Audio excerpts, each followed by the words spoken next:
اس programme کے اخراجات جو اسمر منسٹریز کے دوست اور پارٹنرز ادا کرتے ہیں۔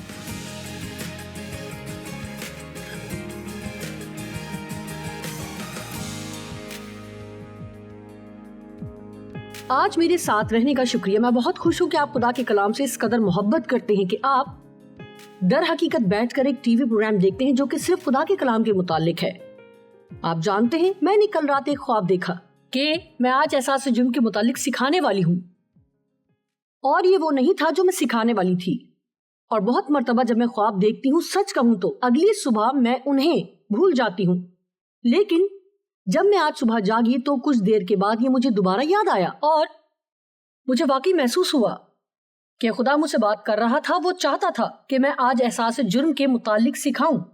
یقیناً میرا ایمان ہے کہ آج کچھ ایسے لوگ بھی ہیں جو دیکھ رہے ہیں جنہیں شدت سے اپنے ماضی سے آگے بڑھنے کی بہت ضرورت ہے، اور اس بات کا احساس ہو کہ خدا نے آپ کے لیے ایک عظیم منصوبہ تیار کر رکھا ہے۔ اب میں یہ دوبارہ کہوں گی، کیا آپ میں سے کچھ لوگ ہیں جنہیں اپنے ماضی سے آگے بڑھنا ہے؟ آپ ایک ایسی غلطی میں پھنسے ہوئے ہیں جو آپ نے شاید بہت برس پہلے کی تھی، اور آپ اس غلطی پر رک گئے، اور آپ کو ایسا محسوس ہوا ہوگا کہ آپ اسے بھول نہیں سکتے یا اس سے آگے بڑھ نہیں سکتے۔ لیکن یہ ابلیس کی جانب سے ایک جھوٹ ہے، کیونکہ خدا کے پاس ہمیشہ ہمارے لیے نیا آغاز اور ایک نئی شروعات ہوتی ہے۔ آئیے کلام مقدس میں سے مل کر سیکھتے ہیں افسیوں 2 باب کی 10 آیت، کیونکہ ہم اسی کی کاریگری ہیں اور مسیح یسوع میں ان نیک اعمال کے واسطے مخلوق ہوئے جن کو خدا نے پہلے سے ہمارے کرنے کے لیے تیار کیا تھا۔ وہ راستے جو اس نے پہلے سے تیار کر رکھے ہیں کہ ہمیں ان پر چلنا ہے، تاکہ وہ اچھی زندگی جو اس نے ہمارے لیے پہلے سے ترتیب دی اور تیار کی، تاکہ ہم اسے جئیں۔ واقعی اس سب کا مطلب یہ ہے کہ خدا نے پہلے سے ہی سب تیاری کر رکھی تھی۔ اس نے پہلے سے ہی ہمارے لیے اچھی زندگی تیار کر رکھی تھی۔ اس نے پہلے سے ہی یہ سب طے کر رکھا ہے کہ ہم سب کو اچھے اعمال کرنے ہیں اور ایک اچھی زندگی گزارنی ہے۔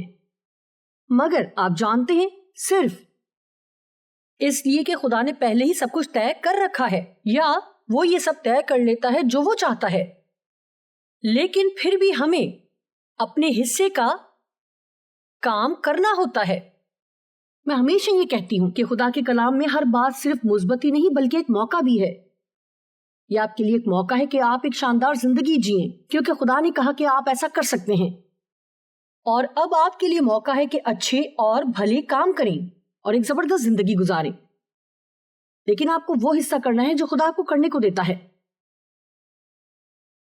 کلام مقدس میں یرمیہ 18 باب کی 1 سے 4 خداوند کا کلام یرمیہ پر نازل ہوا کہ اٹھ اور کمہار کے گھر جا، اور میں وہاں اپنی باتیں تجھے سناؤں گا۔ تب میں کمہار کے گھر گیا اور کیا دیکھتا ہوں کہ وہ چاک پر کچھ بنا رہا ہے۔ اس وقت وہ مٹی کا برتن جو وہ بنا رہا تھا اس کے ہاتھ میں بگڑ گیا۔ تب اس نے اس سے جیسا مناسب سمجھا ایک دوسرا برتن بنا لیا۔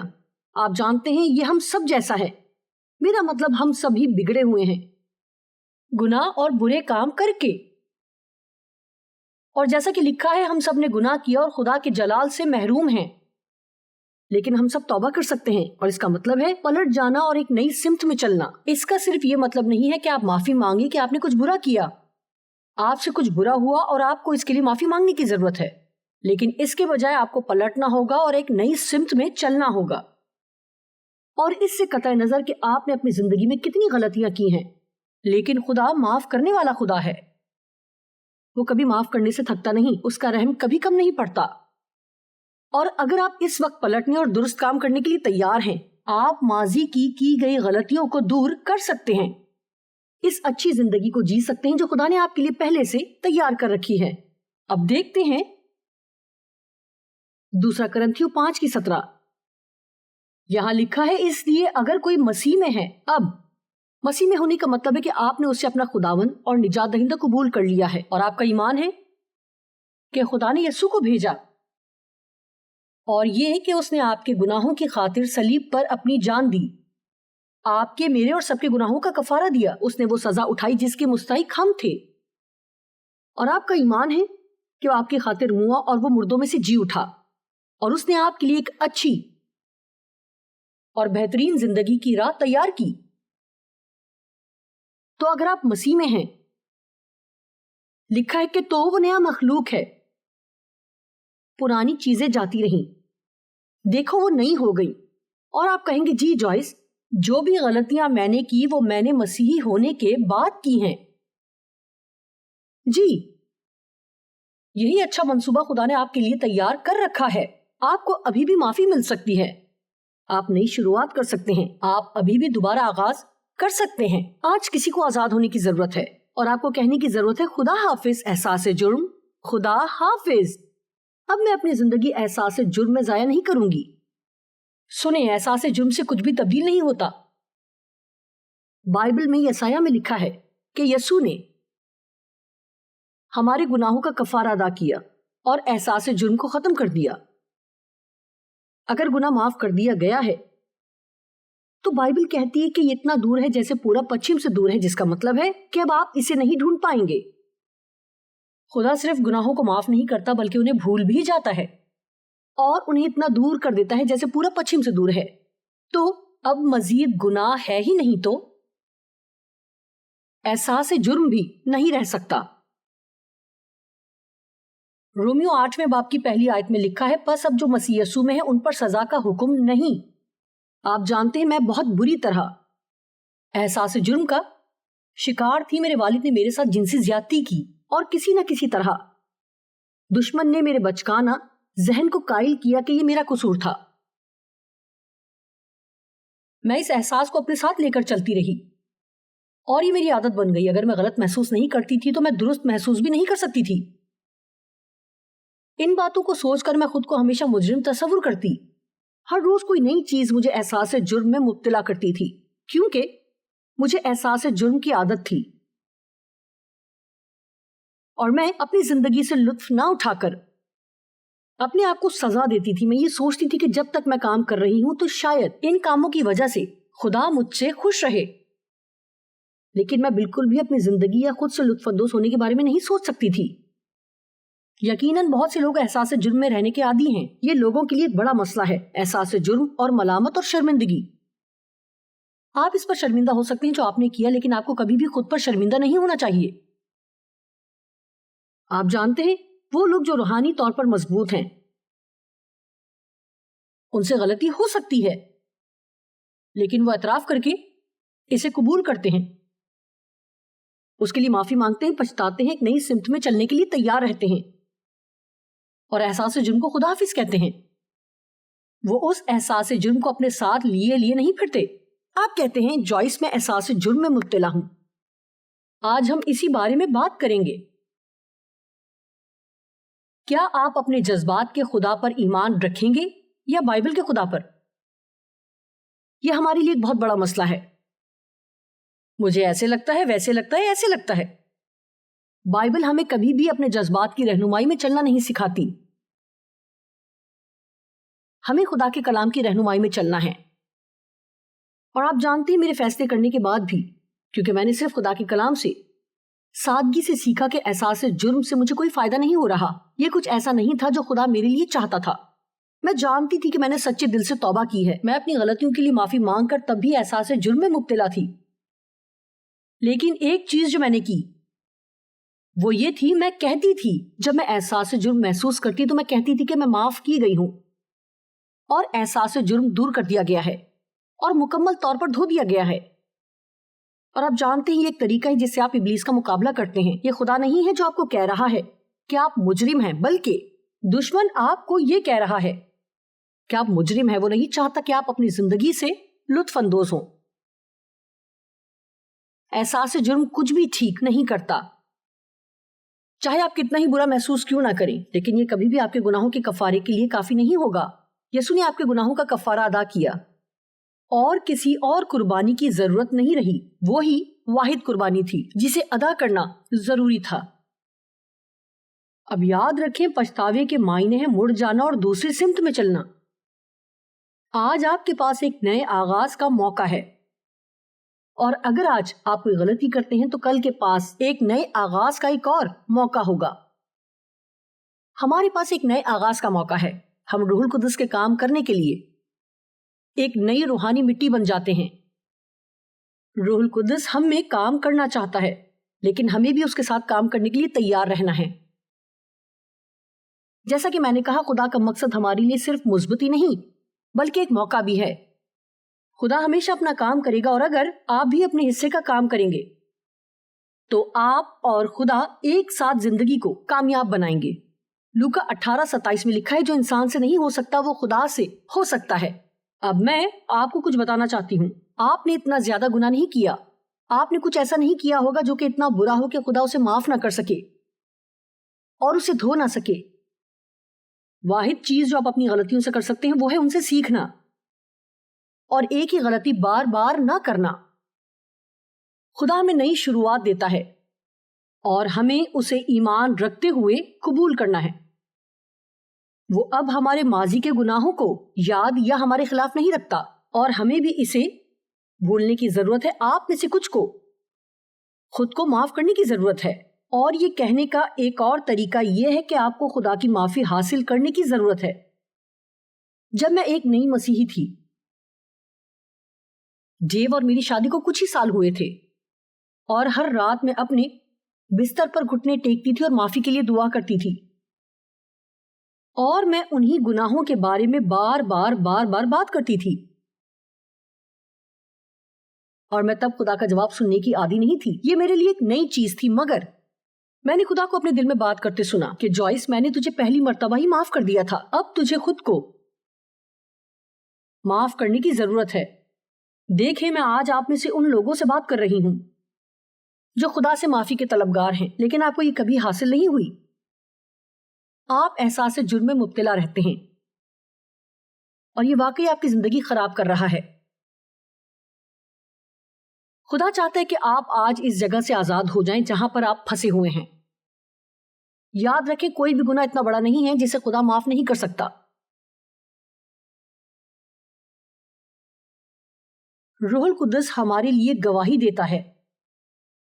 عبرانیوں 10واں باب 14 سے 17 میں اس سب کو ہی میں پڑھتی ہوں، کیونکہ اس نے ایک ہی قربانی چڑھانے سے ان کو ہمیشہ کے لیے کامل کر دیا ہے جو پاک کیے جاتے ہیں. اب مجھے یہ بہت پسند ہے، کیونکہ یہ ہمیں وہ سکھا رہا ہے جو کہ ایک بہت اہم چیز ہے جو کہ ہمیں کلام کے مطابق جاننی چاہیے. لکھا ہے، ان کو ہمیشہ کے لیے کامل کر دیا جو پاک کیے جاتے ہیں. اب آپ کے پاس ایک روح ہے، آپ کے پاس ایک جان ہے، آپ کے پاس ایک جسم ہے. جب آپ کی نئی پیدائش ہوتی ہے تو آپ کی روح دھل جاتی ہے اور سب کچھ نیا کر دیا جاتا ہے، اور آپ کو کامل اور پاک اور درست کر دیا جاتا ہے، اور آپ بہت زبردست ہیں. آپ کا تعلق خدا کے ساتھ درست کیا گیا ہے. مگر آپ کی روح میں ابھی بھی کچھ خرابیاں ہیں جو کہ آپ کا ذہن اور آپ کے نفس اور آپ کے جذبات ہیں. ابھی بھی آپ کو روحانی ترقی کی ضرورت ہے. ایک طریقہ جس سے میں اسے سمجھانا چاہوں گی وہ یہ ہے، اگر میں ایک بچے کو اپنے خاوند کا کوٹ دیتی ہوں، اس کے پاس وہ کوٹ ہوگا اور وہ اس کا ہوگا، اور وہ یہ کہہ سکتا ہے میرے پاس یہ کوٹ ہے، لیکن اسے پھر بھی اس میں بڑھنا ہوگا تاکہ وہ اس میں اچھا لگے. اگر ہم غور کریں تو ہم بھی کچھ ایسے ہی ہیں. ہمارے پاس مسیح اور وہ تمام اچھی چیزیں ہیں جو اس نے ہمارے لیے کی، مگر ہمیں ان چیزوں میں بڑھنا ہے جو اس نے ہمارے اندر رکھی ہیں. تو اس نے کہا، یہ دوبارہ لکھا ہے، کیونکہ اس نے ایک ہی قربانی چڑھانے سے ان کو ہمیشہ کے لیے کامل کر دیا ہے جو پاک کیے جاتے ہیں. تو جب ہم مسیح کو قبول کرتے ہیں تو ہمارا تعلق خدا کے ساتھ درست ہو جاتا ہے، لیکن ہم اس راست بازی کو پہننا اور درست فیصلے کرنا سیکھ رہے ہیں. خدا ہم سب کو ایک نئے آغاز کا موقع دیتا ہے، اور ہمیں صرف اسے ایمان سے قبول کرنے کی ضرورت ہے. اور روح القدس بھی ہم کو یہی بتاتا ہے، کیونکہ یہ کہنے کے بعد کہ خداوند فرماتا ہے، جو عہد میں ان دنوں کے بعد ان سے باندھوں گا وہ یہ ہے کہ میں اپنے قانون ان کے دلوں پر لکھوں گا اور ان کے ذہن میں ڈالوں گا. اب اسے سنیں. پھر وہ یہ کہتا ہے کہ ان کے گناہوں اور بے دینیوں کو پھر کبھی یاد نہ کروں گا. یہ آج آپ کے لیے ہے. خدا کہہ رہا ہے کہ وہ اسے بھول گیا ہے. اگر آپ پچھتاتے ہیں تو خدا اسے بھول جاتا ہے. تو اس سے ان سب چیزوں کے بارے میں بات کرنا رد کریں جو وہ بھول چکا ہے اس کی معافی حاصل کریں، آزاد ہو جائیں، اور ایمان رکھیں کہ خدا اتنا بھلا اور بڑا ہے کہ وہ آپ کو ایک اچھی زندگی دے گا جبکہ آپ اس کے حقدار نہیں۔ بھول جانے کا مطلب یہ نہیں کہ آپ اسے یاد نہیں کر سکتے۔ خدا چاہتا تو یاد کر سکتا تھا، لیکن اس نے فیصلہ کیا کہ ماضی پر توجہ نہیں دے گا، اور ہمیں کوئی بیکار کوشش کر کے اپنے گناہوں کے لیے کوئی قربانی دینے کی ضرورت نہیں، کیونکہ یسوع نے پہلے ہی قیمت ادا کر دی۔ اکثر اوقات ہم اس نئی زندگی سے جسے دینے کے لیے یسوع موا لطف اندوزی سے انکار کر کے قربانی دے رہے ہوتے ہیں۔ آپ کو اپنے مستقبل کی قربانی دینے کی ضرورت نہیں۔ آپ کو اپنی ناکامی کے موڑ پر رکنے اور وہاں ہی ٹھہرے رہنے کی ضرورت نہیں ہے۔ آپ احساس جرم سے آگے بڑھ سکتے ہیں، اور آپ کو تھوڑی محنت کرنی ہوگی کیونکہ ابلیس چاہتا ہے کہ آپ وہاں رہیں۔ اس سے آگے بڑھیں، اپنے جذبات کی بنا پر مت جئیں، اور پرعزم رہیں کہ آپ وہ اچھی زندگی گزاریں گے جسے دینے کے لیے ہماری خاطر یسوع موا۔ اب آپ جانتے ہیں، خدا کے کلام میں ہم دیکھتے ہیں کہ وہ لوگ جن کا کوئی ماضی تھا لیکن وہ اس سے آزاد ہو گئے۔ پطرس، جو کہ رسولوں میں سے ایک عظیم رسول تھا، ماضی رکھتا تھا۔ جی، اگر ہمارا بھی کوئی برا ماضی رہا ہے، کیا خدا تب بھی ہمیں استعمال کرے گا؟ ہمارے خیال سے کبھی کبھار خدا آپ کو آپ کے برے ماضی کے ساتھ زیادہ استعمال کرتا ہے، کیونکہ آپ خدا کی بھلائی کا تجربہ کر چکے ہیں اور آپ اسے دوسروں کے ساتھ بانٹ سکتے ہیں جو خدا نے آپ کے لیے کیا۔ پطرس کوئی خاص شخص نہیں تھا، وہ ایک ماہی گیر تھا جو کہ تلخ اور غصیلا شخص تھا۔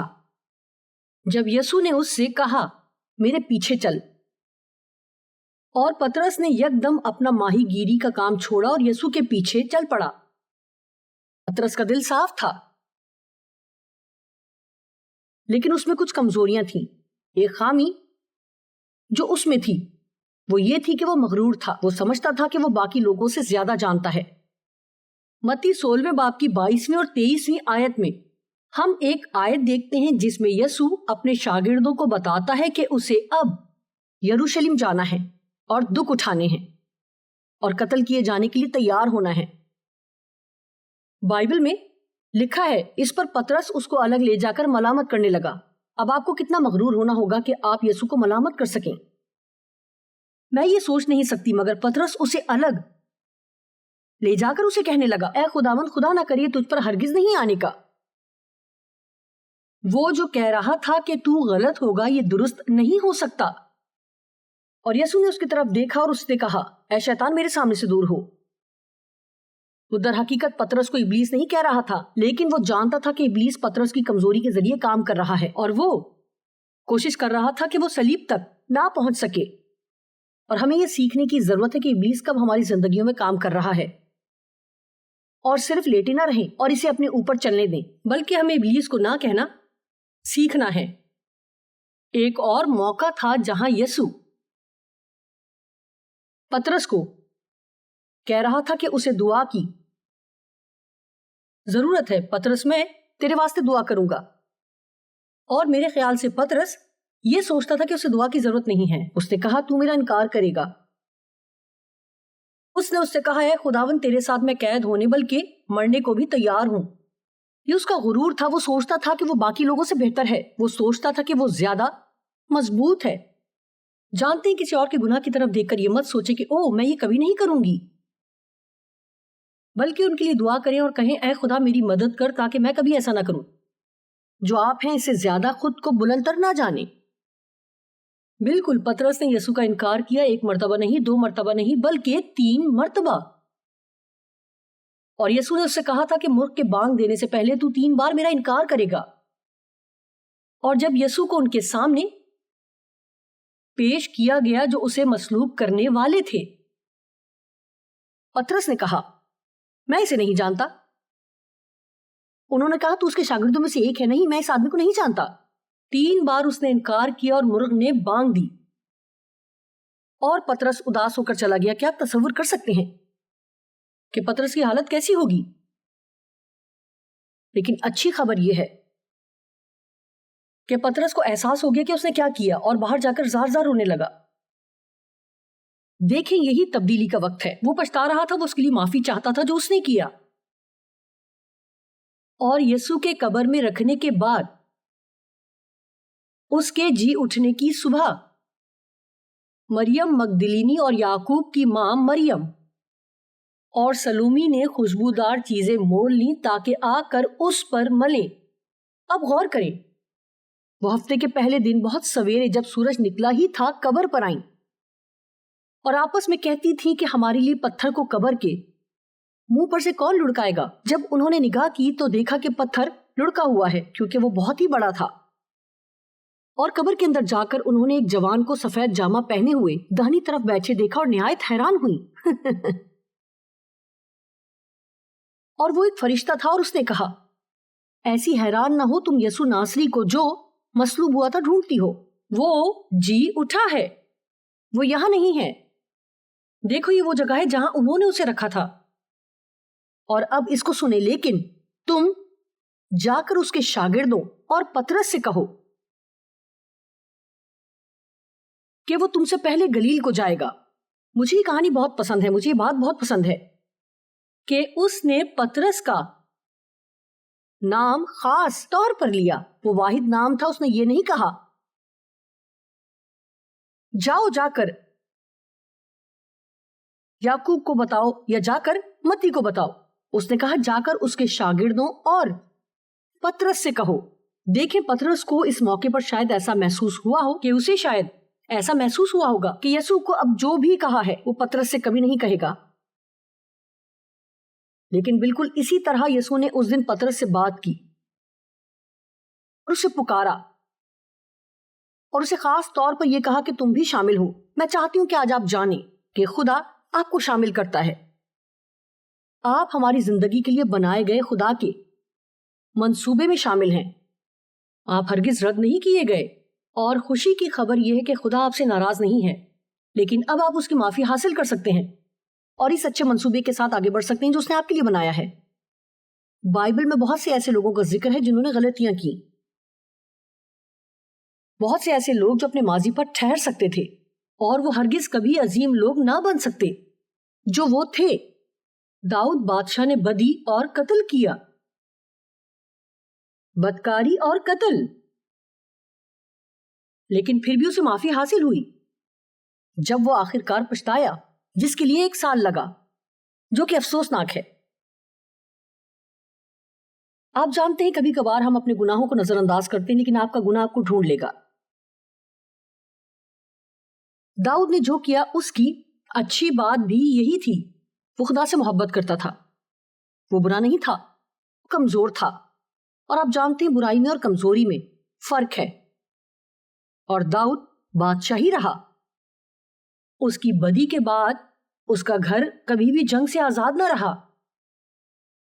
اس نے جو کیا اس کی سزا بھی اٹھائی, لیکن خدا پھر بھی اس سے محبت کرتا تھا اور پھر بھی اسے استعمال کیا. اسی طرح خدا آپ سے بھی محبت کرتا ہے اور آپ کو عظیم طریقے سے استعمال کرنا چاہتا ہے. روت موابی عورت تھی, وہ غیر قوم کی عورت تھی. اس کا مطلب ہے کہ وہ بت پرست تھی, لیکن پھر بھی اس نے ارادہ کیا کہ وہ ایک سچے خدا کی عبادت کرے گی اور داؤد کے نسب نامے میں شامل ہو گئی اور پھر یسوع مسیح کے. زبردست. راہب ایک قصبی تھی جو خدا کے لوگوں کی مدد کرتی تھی اور یسوع مسیح کے نسب نامے میں شامل ہو گئی. متی ایک ایسا شخص تھا جس کا ایک ماضی تھا. وہ ایک ناپسندیدہ محصول لینے والا تھا جو کہ 12 شاگردوں میں سے ایک بنا. میرے خیال سے یہ دلچسپ ہے. خدا جن لوگوں کو اپنا شاگرد ہونے کے لیے بلاتا ہے, اور آپ جانتے ہیں اس نے انہیں حادثاتی طور پر نہیں بلایا. بائبل ہمیں سکھاتی ہے کہ وہ ان 12 کو چننے سے پہلے ساری رات دعا کرتا تھا. یہ کوئی حادثہ نہیں تھا. اور آپ جانتے ہیں خدا نے آپ کو بھی چنا ہوا ہے, اور اس سے قطع نظر کہ آپ کا ماضی کیسا تھا, وہ آپ کو ایک نیا آغاز دینا چاہتا ہے.